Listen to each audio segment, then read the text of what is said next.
10, 15 대책 보면은 전혀 배려하는 그런 정부는 아닌 것 같아. 공급을 방해하는 정책들을 좀 배제해야 된다. 주택자들이라면 미안한데 빨리 서두르라고 말하고 싶어요. 내가 지금 이거를 조급하게 하려는 그런 의도는 1도 없는데 이거 완전 땅 따먹기 게임이거든. 좀 사람들은 금리보다는 한도에 더 민감한 시장이거든요. 2026년이 밝았습니다. 네. 네. 올해는 저희 입대세 해가 되리라 믿으면서 아 진짜 근데 그렇게 될 것 같아요. 다들 새해 복 많이 받으시기 바랍니다. 아, 새해 복 많이 받으십시오. 네네네. 네. 2026년 뭔가 마음이 좀 다른가요? 어떤가요? 네, 그렇습니다. 뭔가 좋은 기운이 들어오고 있습니다. 아, 막 들어오고 있나요? 우리 호열님은 네. 네. 뭐 부동산 시장 저희가 대략 예측할 수 있을 것 같아요.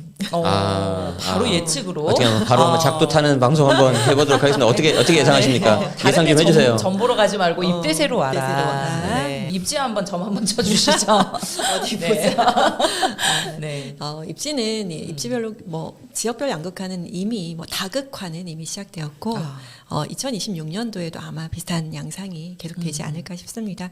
그래서 입지가 가장 중요합니다. 2026년에도 그래서 좋은 상품, 좋은 집 어떻게 고를 수 있는지 입지 공부 많이 하시는 한 해가 되었으면 좋겠습니다. 입지 공부는 어떻게 하면 되나요? 네, 입대세와 함께하면 됩니다. 네 좋습니다. 네. 대출 어려워집니다. 대출 난이도가 아주 어려워질 것 같다고. 네, 그러니까 연초가 돼서 지금 이제 총량은 풀렸고 각 은행에서 이제 접수를 받고는 있지만 그래도 예전처럼 이제 총량이 완전 리셋됐기 때문에 많이 접수해 주세요. 또 이런 분위기는 아니에요. 각 은행별로 또 자율적으로 DSR 총량 관리를 하고 있기 때문에 조금씩 열고 있죠. 왜냐면 월별로 분기별로 또 관리를 해야 되기 때문에. 그런데 이제 빨리 12월부터 준비를 이제 하신 분들은 바로바로 접수가 들어가서 총량을 확보하고 있고 지금 또 이제 2, 3월인 분들도 이제 막 접수를 하려고 하고 있는데 주담대 같은 경우에는 여러분들 잘 아시겠지만 2개월 전 보통 이제 3개월 전까지도 받아주는 데가 있었는데 이제 조금씩 열리고 있고요. 뭐 예전처럼 확확 열리는 분위기는 아니다. 그럼에도 불구하고 접수권을 준비하고 있으신 분들은 지금 착착 진행되고 있다. 이렇게 보시면 되겠습니다. 그럼 월 초에 해야 되나요? 대출을? 예전에는 월 초에 하는 게 좋아요. 뭐 이렇게 말씀드렸는데 또 그것도 아닌 게 예를 들어서 뭐 2월 건이라고 해서 지금 월 초에 다 접수돼요. 이것도 아니에요. 그러니까 특판이 열리는 때가 그때 또 다르기 때문에 오히려 특판금리 따라가려고 하시는 분들이 많거든요. 왜냐하면 12월에 4%대 중후반까지도 갔던 주담대 금리가 지금 좀 내려와 있는 상태이기 때문에 그러면 이제 4%대 초반 그리고 본인의 우대 금리라든지 부수 거래를 통해서 낮추고 이제 3%대 후반에 특판금리를 받으시려는 분들은 뭐 초가 됐든 중반이 됐든 특판이 나오는. 근데 또 특판이 나온다고 또 은행에서 지금입니다 이렇게 먼저 말해주지는 않거든요. 그래서 이게 대출도 무슨 결론이 시가네 시가 지금. 그러니까 대출도 이제 안테나를 세우고 있어야겠네요. 네, 그래서 계속 보고 있다가 특판 나오면 연락드릴게요 하면 또 연락드리면 또 그때 접수 반감 약간 요런 식이죠. 그래도 미리미리 이제 접수하고 대기하시고 이런 분들이 또 이제 기회를 얻어가시는 시장인 것 같습니다. 네. 세금은 어떤가요? 일단 세금은 이제 제가 가장 좀 걱정하기도 하고 약간 좀 살짝 기대하기도 한 부분이긴 한데 이제 가장 빠른 1월 달에는 아마 이 방송이 나갈 때 올라갈 수도 있는데 네. 다주택자 양도세 중과 과연 유예를 한 번 더 할 거냐 아니면 뭐 상관없이 그냥 시행될 거냐 저는 개인적으로 한 시행될 확률이 60% 이상이라고 보고 있어서 그에 따른 좀 대응 방안이 있어야 되는데 토지를 다 묶어버렸잖아요. 네. 쉽게 잘 못 판단 말이에요 지금. 그래서 정부가 좀 이런 부분을 좀 고려해 줘야 되는데 627 대책이나 뭐 10, 15 대책 보면은 전혀 배려하는 그런 정부는 아닌 것 같아. 좀 그렇잖아요, 그죠? 그리고 이제 그게 지나고 나서 아마 지방선거 내외쯤으로 해서 부동산 세제 합리화 개편 방안 가칭 나올 것 같은데 이제 그게 이제 어떻게 나올지가 관건이에요. 그래서 한번 판을 싹 다 뒤집을 수도 있고 아니면 그냥 뭐 우리 예상했던 대로 그냥 적당한 수준에서 나올 수도 있고 어떻게 될지 좀 그게 저한테는 올해 가장 초미의 관심사입니다. 네. 근데 양도세 중과 이전에 매도하실 분들은 빨리 서둘러야 되겠네요. 네, 그래서 뭐 우리 저희 입대세 방송에서도 여러 번 말씀드렸는데 5월 9일까지 잔금이에요. 계약이 아니고. 계약이 아니다. 그런데 이제 우리가 규제가 몇 번 나오다 보니까 계약일로 예외 사항들을 막 종전 규정 적용했었잖아요. 네. 막 그렇게 약간 좀 안이하게 생각할 수 있는데 이미 이거는 공지가 나간 거기 때문에 잔금까지 다 하셔야 돼요. 조심하셔야 됩니다. 팔릴 때 내가 원할 때 팔리지 않잖아요. 당연하죠. 이게 저 같은 경우도 네. 한 1년 넘게 공들여 판 지방 물건도 있고 어떤 지방 물건을 하루 만에 판 것도 있는데 시장 상황에 따라 다르고 그런데 지금 상황이 이렇게 썩 좋지 않고 게다가 토호제가 있으니까 네. 팔고 싶어도 못 판단 말이에요 지금 잘못하면. 그래서 이거 좀 잘 미리 대응하셔야 돼요. 지금. 예. 근데 모든 지역이 다 양도세 중과를 맞는 건 아닌 거죠. 조정대상 지역. 그런데 서울 플러스 경기 12개가 거의 대부분이잖아. 네, 그렇죠. 그래서 지금 네. 지방에 계신 분들은 약간 소외감? 그래서 약간 살짝 좀 자존심도 상하고 그럴 수도 있을 것 같아. 그렇다고 우리가 뭐 규제 지역으로 굳이 묶을 필요는 없는데 거의 지금 뭐 관심이 수도권에만 쏠리고 있잖아요. 그렇기 때문에 이게 참 좀 이상해요. 그래도 이제 지방에 온기가 돌고 있잖아요. 맞아요. 네. 2026년 지방 좀 주목하셔야 될 때도 되었습니다. 네. 어. 난 안 할 거예요, 그래도. 그러니까 다주택자는 조금 하지 다주택자는 말고 할 수가 없어. 근데 이제 혹시라도 이거 보고 나 기회가 있구나 하신 분들 좀 이게 약간 연초부터 좀 그럴 수 있는데 그래도 우리가 이제 아닌 건 아닌 거니까 말해야 되잖아요. 네. 그래서 예를 들어서 내가 1주택자예요. 근데 예를 들어서 내가 지방에 예를 들어서 부산을 샀어. 근데 만약에 잔금 치기 전에 조정 묶여버렸어. 예를 들어서. 자 그럼 어떻게 되는 거예요? 일단 취득세 중과는 피할 수 있죠. 네. 양도세는 이거 부산 그러면 거주해야 돼 안 해야 돼? 해야 그것도 해야지. 해야죠. 유주택자니까. 되게 꼬여버리네. 자 그러면 보통 이거 새끼고 살 수는 있잖아요. 그쵸. 보통 3, 4년 후에 팔 거잖아. 중과 들어가 안 들어가? 들어가죠.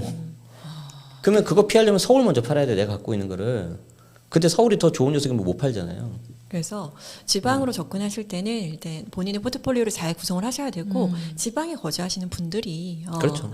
실거주 용도로 네, 집을 네. 매수하시기에는 또 2026년이 적절한 시기가 아닐까. 맞아요. 그래서 이거예요. 지방- 이거. 그러니까 구분하셔야 된다. 구분하셔야 된다.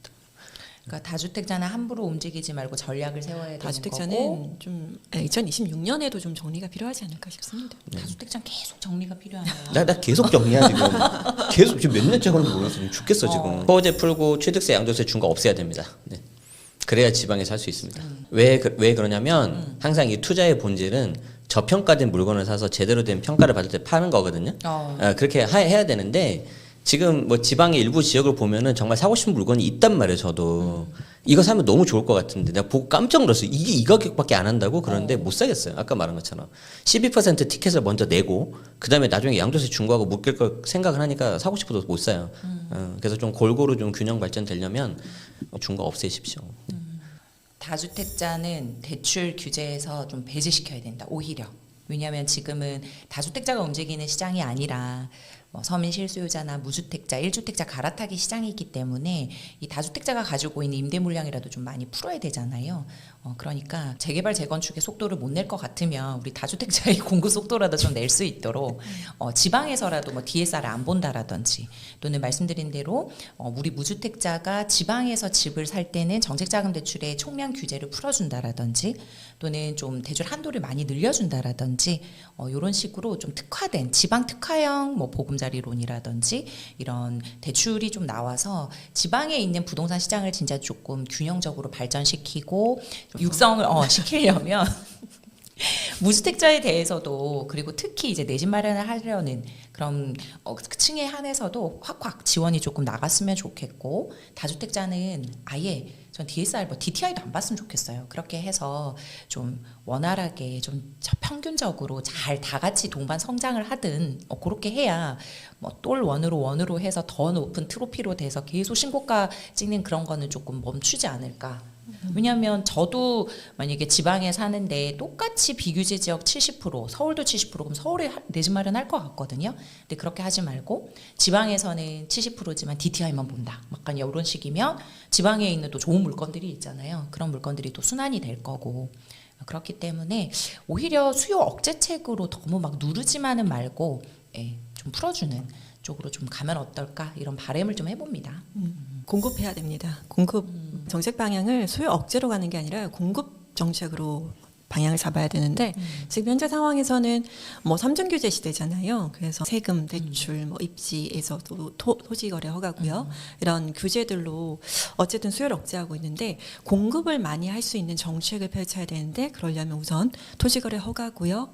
해제하고 그리고 삼중 규제 중에서 조정 지역과 투기가지구 등 이제 규제 지역 해제를 해야 되는데 왜냐하면 재개발 재건축 같이 공급할 수 있는 것 도심 내에서 공급할 수 있는 것들을 이제 풀어 풀어줘야 되는데 재건축 재개발구역 정비사업 내에서 이런 규제 지역을 묶어버리면 일단은 조합 설립 인가와 관리처분 인가 등 이제 각 단계에서 막히거든요. 그러니까 특히나 서울에서 도심 내에서 공급할 수 있는 방안이 이런 정비 사업을 통한 것들인데 이런 어떤 규제 지역 내에서의 이주를 방해하는 것들, 공급을 방해하는 정책들을 좀 배제해야 된다. 이게 가장 중요하다고 생각합니다. 공급해야 됩니다. 그린벨트를 풀기 이전에 우선은 이렇게 규제로 똘똘 뭉쳐있는 정비 사업들을 좀 풀어야 된다라고 생각합니다. 우선은 2026년 올해에 공급되는 어떤 청약 의 어떤 단지들이 별로 없어요. 신축 단지가 별로 없고 공급 자체가 부족하고 그리고 분양가가 굉장히 높아져서 경기권에서는 15억 이하 분양가가 많이 없을 거고 서울권에서는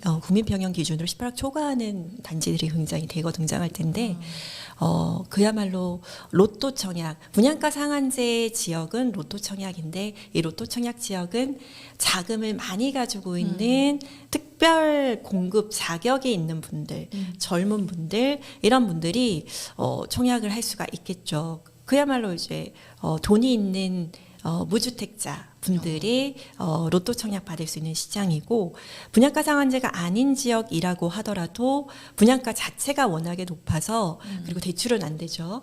그래서 기본적으로 종잣돈 규모가 10억 이상 있으신 분들이 접근할 수 있지 않을까 싶습니다. 기회가 많이 박탈되는 거죠.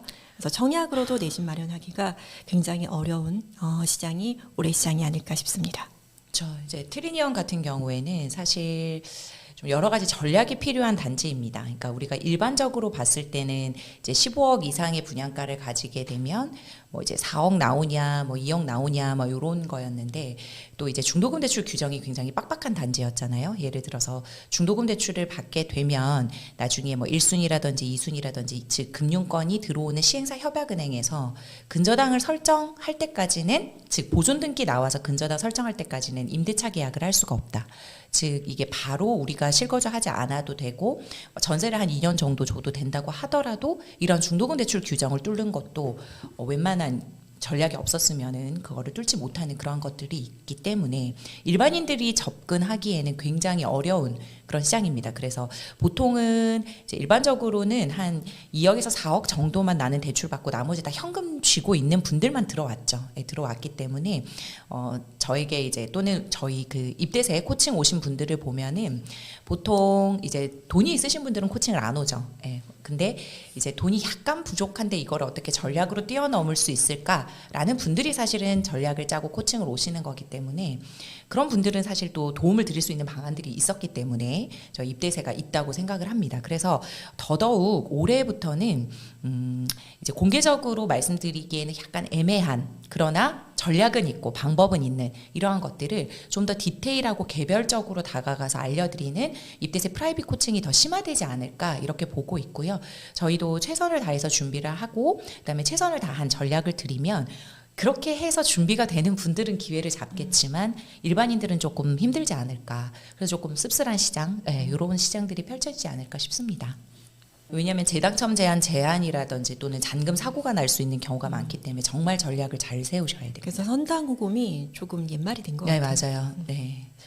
적죠. 왜냐하면 원하는 만큼의 현금이 있으신 분들은 코칭을 안 와요. 안 오고 바로 이제 계약을 하시는 거고 저희한테 문의를 주신다라는 것 자체가 적어도 한 1, 2억 정도라도 부족하기 때문에 방법을 찾으려고 오시는 분들이 대다수기 때문에요.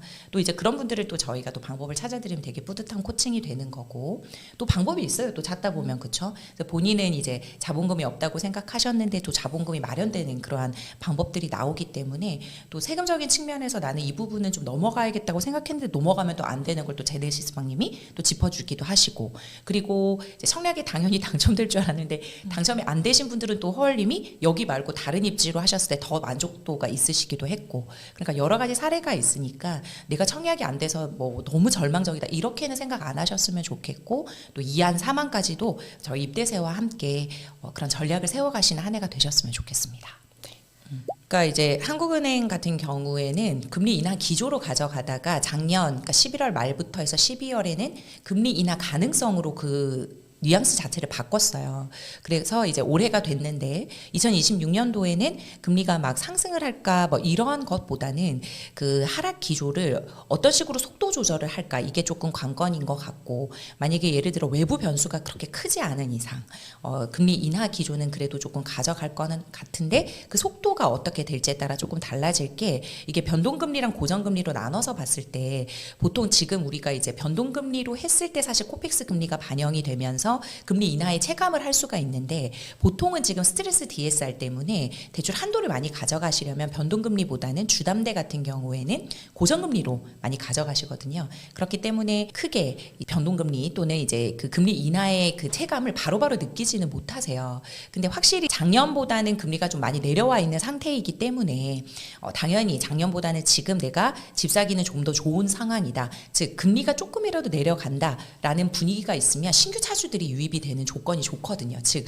내 집을 마련하려는 사람들의 수요가 늘어납니다. 그렇기 때문에 이제 상담을 해보고 또는 알아보다가 내가 생각하는 것보다 안 나오네 하고 포기하시는 그런 경우도 있는데, 일단은 수요는 일어나죠. 왜냐면 금리 인하가 되면서 예전보다는 대출받기가 좋은 환경이 이제 펼쳐지니까. 근데 이게 실제로 내 집 마련까지 실행이 되느냐는 또 다른 문제인 것 같아요. 내가 원하는 한도가 나오지 않고 그 사이에 집값이 뛴다 이렇게 돼버리면 내 집 마련을 못하게 되는 거니까. 그렇기 때문에 지금 정리를 하면, 만약에 예를 들어서 변동금리의 영향을 받는 전세자금 대출이라든지 또는 비주택 대출이라든지 이러한 것들은 금리 인하의 영향을 바로 받을 수 있겠지만, 스트레스 DSR의 영향을 받는 이런 주담대 같은 경우에는 사실상 한번 금리가 고정이 되면 적어도 5년 정도는 고정이 됐다가 그다음 변동으로 돌아가는 시장이기 때문에, 지금 사람들은 금리보다는 한도에 더 민감한 시장이거든요. 그렇기 때문에 뭐 그렇게 금리 인하 때문에 많은 차주들이 몰릴 것 같지는 않지만, 그래도 작년보다는 비교해 봤을 때 확실히 금리가 내려가니까 새롭게 문의 건수도 늘어나고 접수 건수도 늘어가고 이렇게 되는 것 같습니다. 확실히 25년 대비 내려간다고요? 네. 그렇죠. 그럼 이제 저같이 이제 수익형 부동산 갖고 있는 사람들은 쾌재를 부르겠네요. 근데 또 이것도 지켜는 보셔야 되는 게 그치. 지금 환율이 불안하잖아요, 사실. 예. 그러니까 이거를 속도 조절은 할 것 같아요. 예. 그래서 지금 외부 변수가 있을지 어떨지, 또 보면은 그 하락노자들 보면은 제2의 IMF가 닥친다 막 이렇게 하면서 함부로 집 사지 마라, 거품이 터진다 막 이러고 있잖아요. 그래서 그런 것들도 무시는 못하는 게, 사실 외부 변수가 너무 크게 다가오면 22년, 23년도처럼 갑자기 금리가 인상될 수도 있기 때문에 그런 것도 조금 이제 조심해서 보시기는 해야 되거든요. 일단 시장 상황을 너무 급하게 바라보지 마시고 여러 가지로 좀 다각도로 보신 다음에 전략을 세워서 가야 되는 시장이지 않을까. 그러니까 주택이든 비주택이든 그렇게 보고 있습니다. 일단 착각을 하면 안 되는 게, 그 다주택자라고 해서 어떤 집값을 조절할 수 있다, 이건 말도 안 되는 얘기예요. 가능성이 1%도 안 됩니다. 집값은 조정 못 합니다, 그렇게. 그러니까 되게 착각을 하시는데, 물론 이런 건 있죠. 내가 중심지에 한강벨트나 강남 3구에 굉장히 좋은 주택을 가지고 있어요. 근데 그 주택을 내가 잘 안 팔고 어느 정도 가격까지는 내가 도저히 이 가격 밑으로 안 판다 그러면은 좀 이게 가격이 방어는 될 수 있는데, 시장에 나가 보십시오. 그런 물건 말고도 다른 게 있는데, 그래서 그렇게 생각하시면 전혀 안 되는데, 저는 이제 좀 말씀을 드리고 싶은 게 뭐냐면, 규제하면 억제할수록 사람들이 그걸 더 원해요. 그러니까 시장을 좀 흐름에 그냥 자연스럽게 맡기자는 거죠. 무슨 말이냐면, 예를 들어서 얼마 전에 저희 어떤 수강생이 이런 말을 했는데, 자기가 2명 다 소득이 있고 맞벌이하고 굉장히 안정적인 직장을 가지고 있어요. 그리고 자기가 지금 집을 팔면은 현금도 꽤 많이 들어오거든요. 근데 뭐냐면은 서울에 집을 못 산다는 거예요. 왜? 토호자 때문에. 자, 그럼 이 사람이 어떤 생각이 들까요? 아, 그래, 나는 어차피 뭐 정부가 이렇게 했으니까 나는 그냥 현재 뭐 지방인데 여기서 그냥 안분지족하면서 살아야 되겠다. 직장도 그냥 이런 생각할까요? 안 그래요. 별별 수단을 다 써가지고 어떻게 하면 거기를 들어갈까 이 생각한단 말이지 지금. 엊그저께도 뭐 이렇게 콘서트장 가고 이렇게 보면은 내가 그 티켓이 없으면 어떻게 하지? 어떻게 하면 안 되는데 암표 같은 걸 구하려고 하잖아요. 그거랑 똑같은 거예요. 그렇기 때문에 그냥 다주택자들은 알아서 놔두면 그 사람들은 철저하게 수익률, 시장 논리로 움직입니다. 그러니까 좀 괜찮은 물건들은 가져가는 거고, 안 되는 것들이라도 내가 만약에 월세 수익률이 나오면 그냥 그걸로 들어가는 거 사람들이거든요. 그냥 가만히 놔두면 알아서 돌아가요. 근데 항상 여기에 뭔가 규제가 들어가기 시작을 하니까 이게 부작용이 생기는 거잖아요. 레디비 놔두세요 그냥.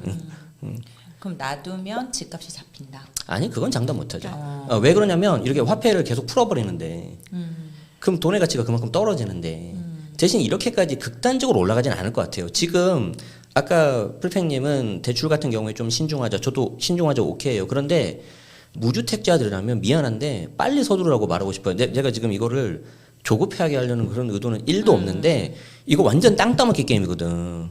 내가 조금이라도 빨리 어디서 자금을 구해서 사면 그 사람이 임자가 돼버려요.